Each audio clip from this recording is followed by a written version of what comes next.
Il vantaggio enorme, appunto, è quello di poter isolare immediatamente la persona con un tampone rapido in tutte le situazioni che sappiamo si possono verificare.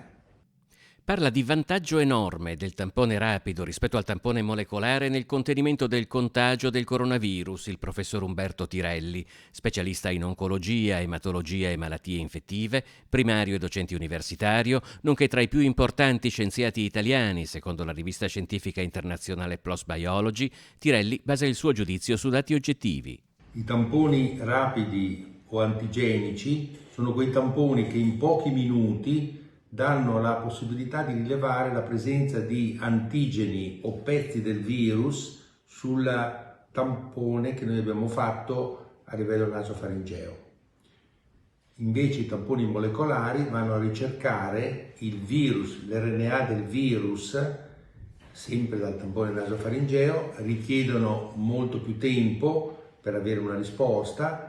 In Veneto l'ampio uso del tampone antigenico rispetto al tampone molecolare per contenere l'epidemia è stato al centro di un dibattito, a volte anche polemico, che però, nelle parole di Tirelli, non ha ragione d'essere. Test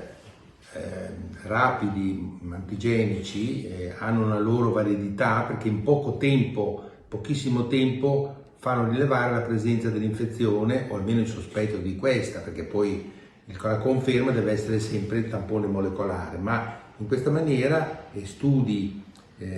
comparsi recentissimamente nella bibliografia internazionale molto autorevole conferma la validità soprattutto dei tamponi molecolari rapidi di terza generazione, la validità e la sovrapponibilità proprio con i test molecolari.